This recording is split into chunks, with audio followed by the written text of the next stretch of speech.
তো hello' guys welcome to my new blog আৰু আপোনালোকক জনালোঁ থাক তো গেছ টাইম এতিয়া মোটামুটি 12টামান বাজে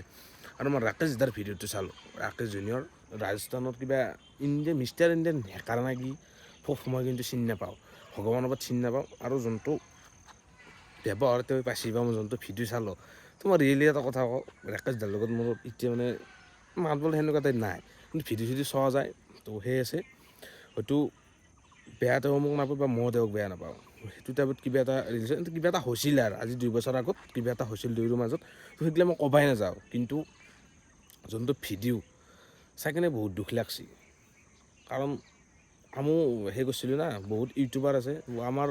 নলবাৰীখনত বহুত ইউটিউবাৰ আছে তো সেইটো ব্যৱহাৰ মোৰ হিচাপত আমাৰ নলবাৰী মানুহ হওক যোনটো অসমৰ মানুহ আছে সেইটো লেভেল নেদে চাগে কেনেকুৱা টাইপ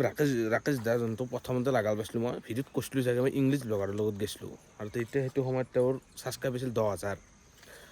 10,000 থাকলি মানে কেনেকুৱা টাইপ ভাল ব্যৱহাৰ ৰাকেশ দাৰ ঘৰত দেখি হওক বা মাকৰ হওক বা তাৰ হওক ব্যৱহাৰ ভাল তো এইটো ব্যৱহাৰ ইমান এটা ভাল লগা নাই আৰু বিশেষ মোৰ বেয়া লাগছে কাঞ্চি তো সেইটো অলপ বেয়া লাগছে অসমৰ পৰা যায় যদি নহয় চৰি ভালকৈ সেই যদি বেলেগ জাগা এটাত যায় ৰাজস্থান যদি জাগা এটাত কান্দিব লাগে বহুত বেয়া লাগে আমাৰ লাজ লাগে অসমৰ মানুহ আমাৰ কাষৰ মানুহ তো লাজ লাগে তো সেইটো কথা তো এইটো ভিডিঅ' মই আকৌ সেইকাৰণে বনোৱা নাই তো এইটো কথাই কওঁ যি মেনশ্যন মাৰ তাক মোৰ ভিডিঅ'ত নহয় তাৰ ভিডিঅ'ত মাৰ মেনশ্যন মাৰ মানে সি পাব লাগিব মই ভগৱানৰ ওপৰত মিষ্টাৰ হেকানা ফেকাৰ ফুকৰ ওপৰত মই চিনি নাপাওঁ ভগৱানৰ ওপৰত চিনি নাপাওঁ তো মই ডাইৰেক্ট কৈ দিলোঁ চিনি নাপাওঁ আৰু ৰাকেশ দাৰ ওপৰত মই ভিডিঅ' বনাইছোঁ তেতিয়াও বেয়া পাব পাৰে এইটো সেইকাৰণে মই বনোৱা নাই কিন্তু মিষ্টাৰ ইণ্ডিয়ান হেকাৰ নে কি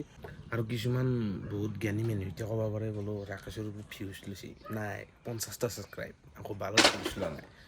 অলপ বেয়া লাগছে ভিডিঅ'টো মই ৰাকেশ দাক ভাল পাওঁ ৰিয়েলি ভাল পাওঁ তো সেইকাৰণে ভিডিঅ'টো বনোৱা গৈছিল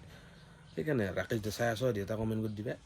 চাবা গম পাইছোঁ মই সেইটো তুমি সেই নকৰা তো বেয়া লাগছে